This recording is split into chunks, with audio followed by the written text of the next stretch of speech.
السلام علیکم ورحمۃ اللہ وبرکاتہ۔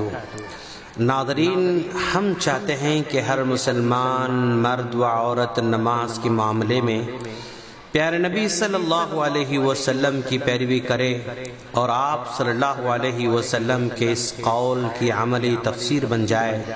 اللہ کے رسول صلی اللہ علیہ وسلم کا فرمان ہے، صلو کما رأیتمونی اصلی، یعنی تم نماز اس طرح پڑھو جیسے تم مجھے نماز پڑھتے ہوئے دیکھتے ہو۔ یہ بخاری کی روایت ہے۔ تو چلیے ہم نماز کا طریقہ آپ کو سمجھانے جا رہے ہیں، اس امید پر کہ انشاءاللہ آپ اپنے نماز کی اصلاح کر لیں گے اور سنت کے مطابق اپنے نماز کو بنانے کی حتی الامکان کوشش کریں گے۔ نمازی قبلے کی طرف متوجہ ہو جائے۔ نیت دل کے ارادے کو کہتے ہیں، زبان سے نیت ادا نہیں ہوتی ہے، کیونکہ نبی کریم صلی اللہ علیہ وسلم اور صحابہ کرام نے کبھی بھی زبان سے نیت نہیں کی تھی۔ اور جب بھی آپ نماز پڑھنا چاہیں گے تو کسی چیز کو بطور آڑ یعنی سترے کے طور پر استعمال کریں۔ تکبیر تحریمہ پڑھیں، اللہ اکبر کہیں، اس وقت نگاہوں کو سجدے کی جگہ پر رکھیں۔ تکبیر تحریمہ کے وقت دونوں ہاتھوں کو کندھوں تک یا کانوں کے لو تک اٹھائیں، انگلیاں ملی ہوئی ہوں اور انگلیاں کھلے نہ ہوں۔ حالت قیام میں دونوں ہاتھوں کو سینے پر رکھیں، اور اس کا ثبوت ابن خزیمہ میں حضرت وائل بن حجر رضی اللہ تعالیٰ عنہ کی حدیث سے ملتا ہے، جس میں وہ کہتے ہیں کہ میں اللہ کے رسول صلی اللہ علیہ وسلم کے پیچھے نماز پڑھا تو میں نے دیکھا کہ آپ نے دونوں ہاتھوں کو سینے پر رکھا تھا۔ یہ ابن خزیمہ کی روایت ہے۔ اسی طرح مسند احمد میں بھی قبیصہ بن حلب کی حدیث میں سینے پر ہاتھ باندھنے کا تذکرہ ملتا ہے۔ اور پھر اس کے بعد دعائے استفتاح پڑھیں، یعنی سبحانک اللہم وبحمدک وتبارک اسمک وتعالی جدک ولا الہ غیرک، یہ دعا پڑھیں۔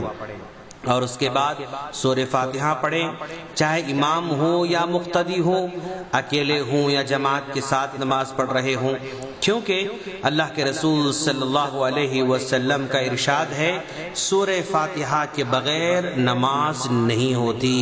لا صلاۃ لمن لم یقرأ بفاتحۃ الکتاب، یہ بخاری مسلم کی روایت ہے، جس میں بتلایا گیا کہ سورہ فاتحہ کے بعد کوئی نماز قبول نہیں ہوتی ہے۔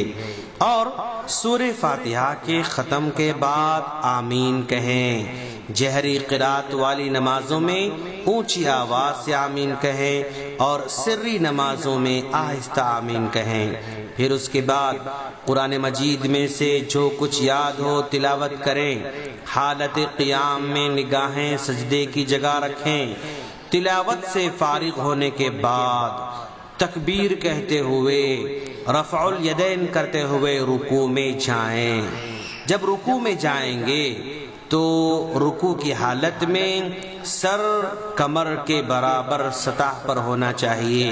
سر کو نہ زیادہ اوپر اٹھائیں اور نہ ہی زیادہ جھکائیں، بلکہ برابر رکھیں۔ ہاتھوں کو گھٹنوں پر جمع کر رکھیں اور گھٹنوں پر انگلیوں کو پھیلا کر رکھیں۔ رکوع اطمینان سے ہو اور رکوع میں یہ دعا پڑھیں، سبحان ربی العظیم، اور اس دعا کو 3 مرتبہ یا 5 مرتبہ یا 7 مرتبہ اس انداز سے آپ پڑھیں۔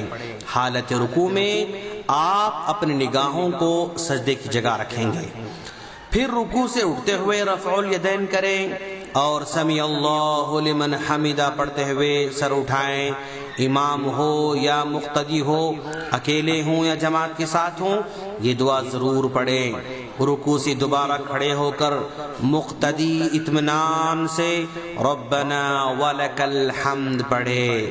پھر اطمینان سے تکبیر کہتے ہوئے سجدے میں جائے۔ سجدے میں جاتے ہوئے پہلے دونوں ہاتھوں کو زمین پر رکھیں اور بعد میں گھٹنوں کو رکھیں۔ ہاتھوں اور پاؤں کی انگلیاں حالت سجدے میں قبلہ رخ کریں۔ اور سجدہ کرتے وقت جسم کی تمام 7 ہڈیوں والے اعضاء کو زمین پر رکھے۔ 7 اعضاء سے مراد پیشانی، ناک، دونوں ہاتھ، دونوں گھٹنے اور دونوں پاؤں، یہ پورے کی پورے زمین پر ہونا چاہیے۔ سجدے کی حالت میں کوہنیوں کو زمین پر نہ رکھیں اور نہ اپنے جسم سے چمٹائے رکھیں، بلکہ ہاتھوں کو تھوڑا سا اپنے جسم سے الگ رکھیں۔ سجدے کی حالت میں ایڑیوں کو ملائے رکھنا چاہیے۔ حالت سجدہ میں آپ سبحان ربی الاعلی یہ 3 مرتبہ، 5 مرتبہ یا 7 مرتبہ اسی انداز سے پڑھیں۔ پھر اللہ اکبر کہتے ہوئے سجدے سے سر اٹھائیں۔ جب سجدے سے سر اٹھا کر آپ بیٹھیں گے تو بائیں پاؤں کو زمین پر بچھا کر اس پر بیٹھیں، دائیں پاؤں کو کھڑا رکھیں اور اپنے دونوں ہاتھوں کو رانوں اور گھٹنوں پر رکھیں۔ اپنے دونوں پیروں پر نہ بیٹھیں اور نہ ہی دونوں پیروں کو پھیلا کر زمین پر بیٹھیں، اور اطمینان سے دعا مانگیں، رب اغفر لی، رب اغفر لی، اللہم اغفر لی وارحمنی واہدنی واجبرنی وعافنی وارزقنی وارفعنی، یہ دعا پڑھیں۔ جب آپ بیٹھیں گے تو ایسے بیٹھیں کہ جسم کی ہر ہڈی اپنے اپنے مقام پر آ جائے، اطمینان کے ساتھ بیٹھیں اور یہ دعا پڑھیں۔ پھر اللہ اکبر کہتے ہوئے دوسرا سجدہ بھی پہلے سجدے کی طرح کریں اور سجدے میں سجدے کی دعا پڑھیں، اور اب سجدے سے سر اٹھائیں۔ دوسری رکعت کے لیے مکمل کھڑا ہونے سے پہلے چند لمحوں کے لیے ضرور بیٹھیں۔ اس کو جلسہ استراحت کہا جاتا ہے۔ یہ بیٹھنا مستحب ہے، اور دوسری رکعت کے لیے کھڑے ہو جائیں۔ زمین پر ہاتھوں کو ٹیک لگا کر کھڑا ہونا مسنون ہے۔ پھر اسی طرح دوسری رکعت پڑھیں۔ اگر مقتدی ہو تو امام سے سبقت نہ لے جائے، کیونکہ نبی کریم صلی اللہ علیہ وسلم نے اپنی امت کو اس طرح آگے آگے کرنے سے منع کیا ہے۔ سنت یہ ہے کہ مقتدی امام کے نقش قدم پر پیچھے پیچھے چلتا رہے، کیونکہ اللہ کے رسول صلی اللہ علیہ وسلم نے فرمایا، امام کو بنایا ہی اسی لیے گیا ہے تاکہ تم اس کی اقتداء کرو، امام سے اختلاف نہ کرو۔ جب وہ تکبیر کہے اس کے بعد تکبیر کہو، جب وہ رکوع کرے تو اس کے بعد رکوع کرو، جب امام سمع اللہ لمن حمدہ کہے تم ربنا ولک الحمد کہو، سجدے میں اسی طرح امام کے بعد کرو۔ یہ بخاری کی روایت ہے۔ اب دوسری رکعت کے لیے کھڑا ہو جائے، جس طرح پہلی رکعت پڑھی تھی دوسری بھی ویسے ہی ادا کرے۔ 2 رکعت کے بعد تشہد کا مرحلہ ہوگا۔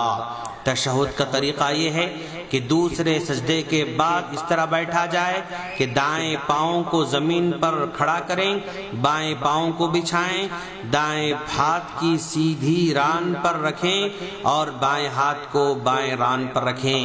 شہادت کی انگلی کو کھول کر باقی تمام انگلیوں کو بند کریں۔ اس شہادت کی انگلی کو دعا مانگتے وقت ہلکا سا اشارہ کرتے رہیں۔ اسی طرح انگوٹھے اور درمیانی انگلی کا حلقہ بنا کر شہادت کی انگلی سے اشارہ کرنا چاہیے، بلکہ یہ سنت ہے۔ پھر تشہد پڑھیں۔ اگر 4 رکعت والی نماز ہو تو آخری تشہد میں بائیں پیر کو دائیں پیر کے نیچے سے باہر نکالیں اور زمین پر بیٹھ جائیں، اور دائیں پیر کو کھڑا کریں، انگلیاں قبلہ رخ رکھیں۔ پھر آخر میں دائیں اور بائیں سلام پھیرتے ہوئے السلام علیکم ورحمۃ اللہ کہیں۔ ہم اللہ سے دعا کرتے ہیں کہ باری تعالیٰ تو ہم تمام کو سنت کے مطابق نماز پڑھنے کی توفیق عطا فرما اور ہمارے ٹوٹے پھوٹے عمل کو قبول فرما، آمین۔ ناظرین، اگر آپ کو ہماری آڈیوز ویڈیوز ڈائریکٹ چاہیے تو ہمارے اس نمبر پر ریکویسٹ بھیجیں 009193113839 السلام علیکم ورحمۃ اللہ وبرکاتہ۔